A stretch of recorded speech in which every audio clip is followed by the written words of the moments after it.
how to live his life. Just a nice meal won't affect anything.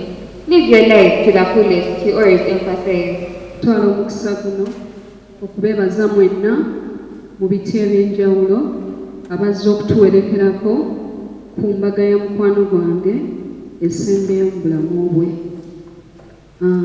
Okutereezaamu ku ddeeti y'embaga twagattibwa wano mu kifo kino kyennyini ennaku z'omwezi 16 July 2016. Tumaze emyaka 10 emitukuvu mu bufumbo n'egyekyeyo 11. Nebaza Mukama ku lw'obulamu bwa mwami Wamala abadde muntu owa vibe, ekyo buli omu akimanyi, era ye muntu abadde awo nga always bwemugamba nti life is too short to keep in misery, ng'akitwala nti ddala kituufu. Nebaza Mukama ng'abalongo be bakulembera abalese mu senior 3, addako ali mu P3, addako ali mu P1, addako ali mu baby class. Nzikiriza nga Mukama ye mubeezi bajja kusoma batuuke ku ekyo kyabadde yayanira abaana be bafuuke. Obutalwawo nnyo atwala omukisa guno okwebaza kuba olunaku lwa kwebaza.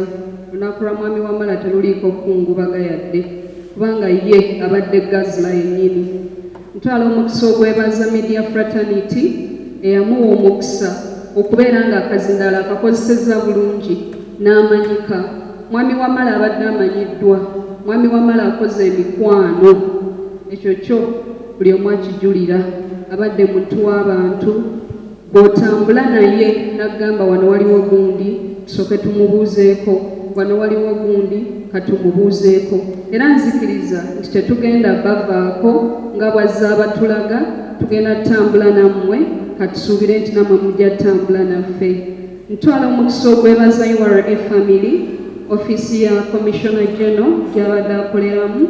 Mwebala okuyimira ne mwami Wamala mu buli kintu kyonna.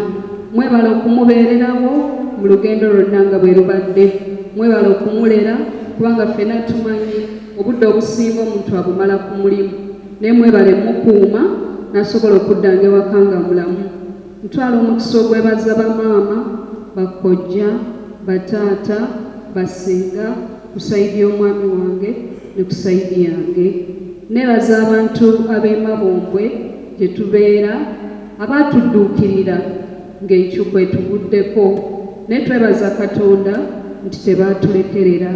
E Namuŋŋoona twebaza abaavaayo, e Matugga gye tuzaalibwa twebaza abaavaayo, e Namataba mwebala okutulinnyira mu bigere. Nebaza amasomero abaana gye basomera, Mount St. Mary's Namagunga mwebala okuyimirira naffe, Exodus Kinder Care mwebala okufaayo eri abaana, MSF Junior School tubeebaza nti temutulekeredde kuyimirira ne mwami Wamala. Nzikiriza nti Wamala wonna waali musanyufu, mumulaze omukwano ne ku lunaku olusembayo.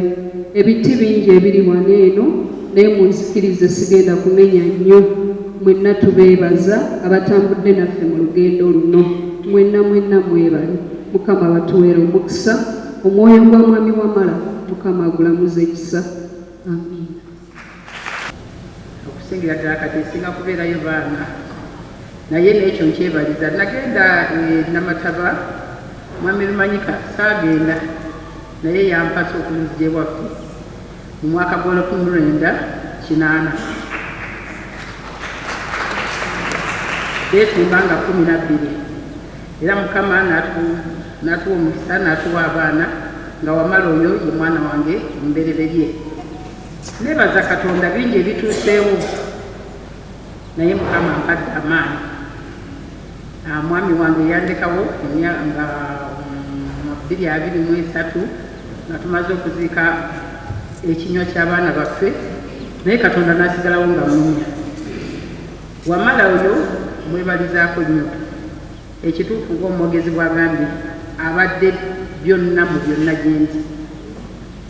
Lyawo ngaawo okusoma kwa banne abamu baaleka abaana era bonna abadde ng'abakwatako nga yabaweerera, naye twebaza Katonda ng'ekisa kya Katonda bwe kiri era bajja kwongera okusoma.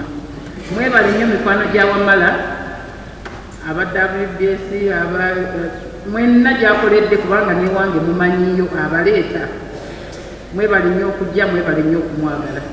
Ebigambo lwangu lwaleero binafu naye nina muto wange onankomba enziro ku mabega mu bunyinza bwange kajje yayinza okwebaza. Twejjusa olunaku lwe yasanga enjovu eyo era nze ng'omutaka nalibadde ngamba enjovu eyo baŋŋambe bazzukulu bange nti temuddayo kuwasa mubi kubanga yanzizidde omwana naye tekisoboka. Robert agendedde ku myaka mingi nga bwe mumulaba naye tetujja kuzirika kuba Katonda naye amwetaaga. Akoze bingi mu famire nga bwe mulabye, akoze bingi mu kika kyaffe, akoze bingi mu Bwakabaka, akoze bingi ku mulimu gwe. Era nebaza nti si kyangu okufuna bakamishona bonna abazze mu bungi bwe bati ku mukolo nga guno tubebaza nnyo mwebale nnyo mwebalire ddala.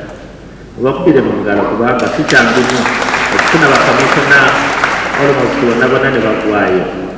Nebaza bakojjaabe ab'ekika ky'Olugave mwebale nnyo mwebalire ddala nga bwe mubalaba abakulembeddwa omutaka Senkoole. Mutaka Senkoole ssebo yimirira bakulabe oyo mutaka Senkoole ate ne Minisita Kisemakula mwamulabye n'abalala bajja kufuna mukisa gwabwe kutuusa obubaka bwabwe. Naye twebaza nnyo bakojja kubanga mubadde ne Robert ebbanga ddene obudde kontenti yonna gye mulaba gye tulina mu kitongole oyo. I am not surprised he's a child of a teacher and a grandson of a teacher. The vehicle collided with an elephant that was crossing the road. It is a dark road, it's a dark animal, and it's a heavy animal. So the impact was bad. The car veered off the road, and so did the animal. So when the car veered off the road, the animal got agitated and started pushing the vehicle, thinking that it was being attacked. Rumanyika Robert abadde akola emirimu gy'ekika kyonna mu bwetoowaze ate nga talimbirira. Tugenda kuyimba oluyimba lw'ekika ky'Emmamba. Ebikolwa byonna ngambye tubimaleeyo bina olw'okumuwa ekitiibwa era agenda okuziikibwa mu nziika yaffe ey'ennono. Abakungu bazimu kimanyi bulungi wano mu Buganda. Saalo ng'aziikibwa essaawa 10 Sawa 12 bwe ziba tezinaba kuweera mukama wange enteekateeka eyo ssebo njagala obeere ng'ogigoberera nnyo. Entaana nereeta amazzi ne galeeta n'ensozi era abantu bagezaako nnyo. Waliwo ensi eno bagita Nepo kwegamba ye ate abaayo na poliisi bo bagenda ne baziika okuziika of course tuziika abantu tubaziika mu ttaka kubanga mwe twava. Waliwo ababookya mugenda wano ebigogo nimbalaba. Waliwo ababaziika mu mazzi bali atisse mwalaba ekyali e Kasensero bwe basindikanga ebyennyanja ne biviibwa nako n'ebiringa ebyo. Naye ate waliwo n'abaziika bo baziika mu bbanga bagita sky burial kwegamba nti oliraane Katonda bakuziike ku lusozi babateeka ku biti babateeka ku Himalayas baliraane kwona kunoonya Katonda. Naye Katonda tumunoonya tutya bulugamba? Tumunoonye nga tukola ebyo byayagala tukole. Maliriza nga maama yatuleetera omulungi ono ku nsi kuno. Twebaza Katonda kubanga wamuleeta obulungi bwe tubulabyeko era wamu ne taata n'abaana ne maama alekeddwa nti Katonda yamukuwa ajja kukulabira era n'abaana bajja kusoma kubanga yalina ekigendererwa mu bulamu yalina ekigendererwa mu bulamu. Kale we want to give you hope. Abaana mweyongere kusoma. Taata ng'agenze Kristo waali Katonda waali ajja balabirira mu byonna. Mwebale nnyo okujja. Mwena ababadde bakola n'omukulu ono twongera okubasabira ate era n'okubazaamu essuubi nti